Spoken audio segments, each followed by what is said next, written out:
Hi there, Steve here from Spirituality Talks. I just wanted to have a little chat with everybody and express some of my insights into stress. What is stress and how can we transform it if it exists?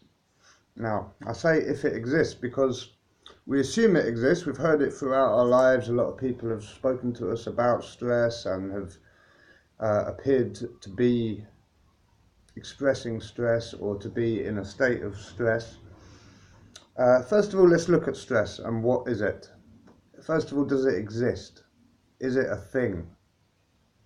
We would have to say no, it's not a thing. Um, it's a physiological response on some levels. So we have the type of stress that we call flight or fight, which comes from our part of the brain, I think the amygdala. It's called the reptilian brain. It goes way back, and it's to do. All reptilians have it. I think probably all mammals have got it. And then we've got the mammalian brain, which is like the midbrain, and then we have the what we call the neocortex, which I believe only human beings have got. Possibly dolphins and whales. I'm not entirely sure. But even primates, I think they do not have the neocortex. That's what essentially makes us human in terms of our physiology of the brain and so forth. So stress is to do with the reptilian brain. That's to do with survival instincts, basic fears, procreation, um, security issues. Okay, very, very basic instincts. This is where a lot of violence comes from, a lot of reactionary states, just to do with our own survival, or if something touches, like for instance, me with heroin addiction and certain habits, they also hit the survival mechanisms. In other words, the part of the brain to do with survival kicks in, and that's why people can react in the same way as you would fighting for your life when it comes to certain drugs or maybe alcohol addiction and things of that nature. Now, why would that part of the brain be activated for things like traffic, where the survival is not even threatened on any level, or maybe money concerns, but only to the extent of we may not have enough this month. You've still got a roof over your head, enough to eat. Why would that affect the reptilian brain, the part of the brain to do with survival? And why would that kick in stress hormones and flight or fight? Well, it goes the other way around. First of all, it's the flight or fight mechanism that kicks in the brain and so forth. And at the same time, we have hormonal release, stress hormones, adrenaline. And this, of course, would serve a genuine purpose if there is a physical stress. Now, we say stress, but let's just look at it as a fear. So, or a necessity. So let's say there is a lion and it's chasing you. Okay, you get a surge of adrenaline, you have a feeling that comes up. Now, we call that feeling fear, or we might call it stress, or whatever we want to call it, but it's really just a feeling. Now, although we are essentially creating that feeling in our minds to do with association, so we may associate a lion with death, okay? If you're living out in the bush, and you're seeing lions and they've killed human beings, and you see them pulling animals apart, and you know that lions could kill you. So your brain, of course, puts together. Now, if you've associated lions with peace and happiness and even survival, then when you see a lion, your flight or fight hormones wouldn't, your flight or fight mechanism wouldn't kick in. Stress hormones wouldn't kick in. Your body wouldn't dump adrenaline. You wouldn't. Yeah, so it's not the lion itself, it's the mentality. But saying that, obviously we know that there is a very good reason that we might want to run away from a lion or become very, very aware and very, very alert in the sense of a war. So if we were in the middle of a battle and we're fighting for our lives, once again, we've got this alertness, we've got this awareness, and it kicks in, same as you do when you're scared. Like if you're a little kid and you're scared and you're running away from a bully, or from you've thrown a rock at a door and some angry geezer's come out and running after you, and you get that feeling and you run away, when you're young. And it's a similar feeling. It's a little adrenaline rush, and obviously that can become addictive, which is another, we'll get to that afterwards, why people can become addicted to fear and stress. Similar to adrenaline junkies, they actually like that feeling. Now, no one would purposefully risk their lives.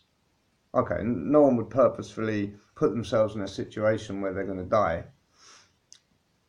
necessarily, any more than you'd jump in front of a lion.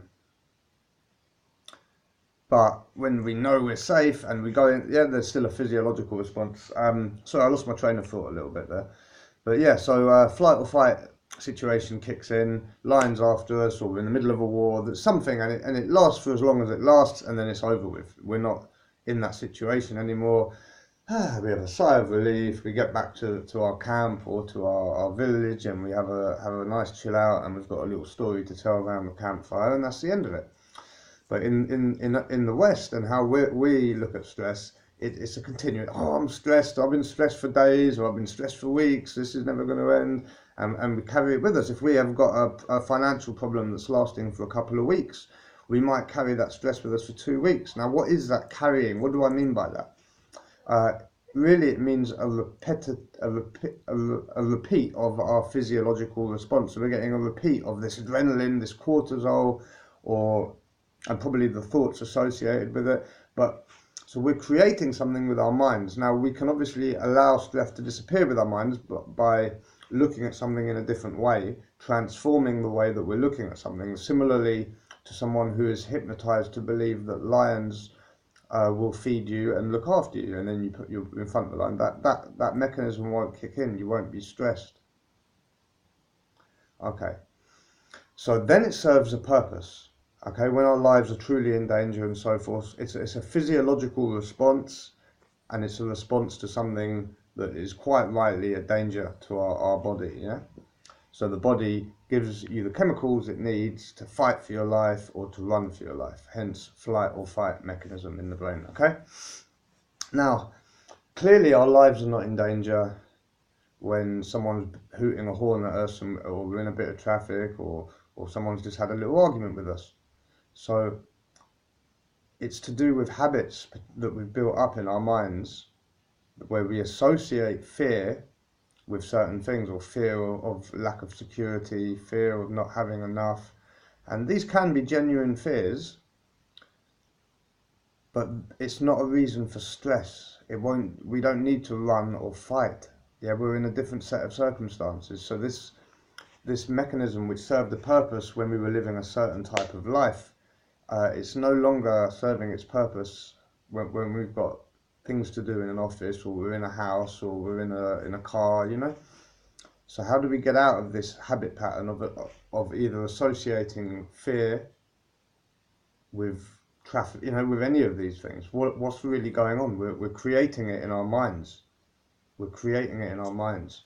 So, and also, does stress exist? I mean, I can sit in a traffic jam and meditate, and it's not a problem. Okay? If I'm in a rush, I can still do that. Now, why is that? Because I'm in a rush. Okay.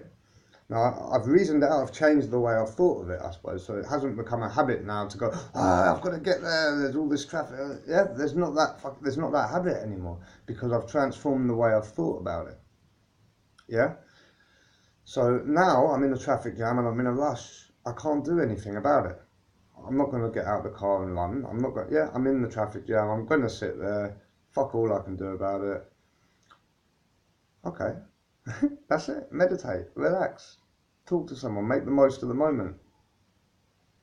Now, once you come to terms with that, you're not in stress anymore. You're not in a rush. You're not having fear of not being somewhere on time. And a lot of this probably gets drummed into us when we're very small, you know, when we were at school. You're going to be late, isn't it? And someone else's stress has created a fear response in us. That's what's happened, I believe. And our minds have remembered that fear response in association, yeah, with being late. Our parents, you're going to be late, I'm going to hit you if you're not there, hurry up, what do you do, yeah? Or any of these things, yeah, it can trigger a connection, the similar connection to, I've seen my brother get mauled by a lion. Now I see a lion, and automatically my brain connects the two dots of danger, mauling, death, lion. Therefore, there is a stress, okay? That's how it is in the brain. There is connections, but the brain creates connections between things. So, for instance, on a basic level, like in advertisements, they may play a song that most people associate with good times or with love when they're trying to sell a box of chocolates or whatever it might be. And automatically, the brain will connect that song with whatever it connected it to in the past. So, for instance, a beach. You might have had amazing experiences on that beach growing up. You go past that beach or you see a picture, you get this lovely warm feeling inside, right? Why? No reason. It's bollocks. You've just gone past the beach. It could have been any beach. But the reality is your brain associates a certain feeling from the past, a positive feeling, with the vision of the beach. Yeah? See the beach, you remember automatically that connection I was talking about gets triggered, and you connect the past experience with the present experience, even though they're essentially unrelated. Yeah, it could be any beach, but it's the one that your brain triggers, bang, you get a certain response. Now, stress obviously works in the same way. So in the past, we remember a stressful situation. Someone maybe we did have a physiological response of stress in the past when someone shouted at us when we were in a traffic jam, or the lateness part, or whatever it might be, and some association has been made, between a fear or a stress in the sense of someone shouting at us or having a go, and it creates a physiological response, a physiological maybe either a fear or and that creates obviously a stress hormone, and then the brain remembers traffic jam. Yeah, maybe you remember your dad getting into a fight during a traffic jam with someone, or whatever it might have been. There is a connection. Now the stress is not there. You can get one person and put them in a situation, and another person and put them in the same situation. One of those people may react with stress and have an association connected to stress and the flight or fight mechanism with that situation. It might be walking down a certain street where they were robbed years ago. Yeah, maybe it's a certain type of person that they've seen that reminds them of someone else that they saw. They may not even remember it. It might be subconscious. And, well, obviously I'm stressed. Yeah, it's obvious to them because they're feeling it and they associate that with that. But someone else might look at them and say, what are you talking about? Oh, I've been down the street thousands of times. It's nice and chilled. No problems. What's going on? Right? What's a stressful situation? Okay, you're working at a bar. Your boss is telling you, go and do this. You've got 3 customers waiting for you, and your phone's ringing, and you were meant to be somewhere an hour later, but you've been asked to stay behind, and you've got 3 drinks to serve. And so, logically, you do one thing at a time. That's all you can do. And you speak honestly. But I can't talk to my boss like that. What's he going to say? Again, you're creating something based on a fantasy, because you don't know necessarily what your boss is going to say, or based on something that's happened in the past, and you're bringing it into the present, which is again a fantasy. It's not happening, right? So normally your reasons for not speaking to your boss are up here, or you're scared of what he might say, or you don't want to annoy him. You may not annoy him, and if you do, then that's his problem, isn't it? Right? So what's the stress in that situation? You serve one drink at a time, but I've got someone waiting outside for me. Okay, what are you going to do about it? Have you got time to run out and tell them? Have you got time to give them a quick ring and let them know what's happening? No, I haven't. Okay, so pour out one drink at a time. Oh no, I've just dropped a drink and the glass is smashed because you're rushing, right? Right? That's creating more stress. Now, if you stop dead in your tracks, right, focus on your breath for a minute, get in the present moment one way or another, and you think, okay, I'm going to serve one drink at a time to the best of my ability. Bang, bang, bang. You get it done quickly. Now, you've done it without stress. You haven't got stress hormones released. You haven't got the adrenaline released. You haven't got the cortisol released. Which means the pH level of your blood and your body will stay hopefully alkaline, which means you're not going to get ill, which means your stress levels have gone down, which means cancer is more unlikely. All these illnesses are much more unlikely.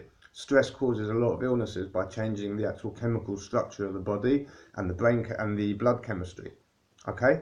So you're creating so many positive things just by being in the moment and doing one thing at a time. Yeah? And doing what you need to do. If you need to talk to the boss, talk to the boss. You see, you can only, and if you can't, then don't.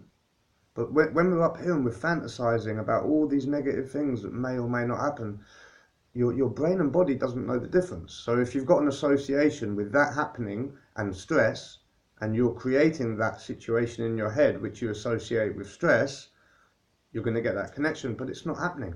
Now, when you're in the moment and these things are happening, you'll probably find you're not stressed, you're just doing it, right? It's a bit like worry. I'm worried about the plane crashing. When it's crashing, you ain't going to be worrying. You're just going to be either praying, or you're just going to be in the situation and you're going to be feeling what you're feeling and experiencing what you're experiencing, probably like a roller coaster ride. But you're not going to really be worrying, are you? Right? The worrying is a fantasy. Stress is a fantasy because it doesn't exist apart from physiological stress. And again, that is in the moment. You're being chased by a lion, that's in the moment. So we're either running away from it or we're not, or we're fighting it. And in that moment, there's no stress, there's just that of the moment. So how do we go about changing this? Well, the first thing we must do is meditate, or whatever it means for us to get into the actual present moment. In the present moment, you're going to be with reality, and in that reality, the fantasy doesn't exist, the stress doesn't exist, and these situations which we're manifesting in our minds don't exist. So just by doing that, we're going to come to terms with the reality, and whatever that reality is, whether it's that situation in a pub or a traffic jam, then we can become more rational and we can realize we can only do what we can do, and we do it calmly, right? So by being in the present moment and meditating, that's what will get us into that present, into the reality, rather than in our own thoughts where we're going out and we're creating because in our day-to-day life there's no stress. We're manifesting it in our minds with disassociation and by creating something that doesn't exist.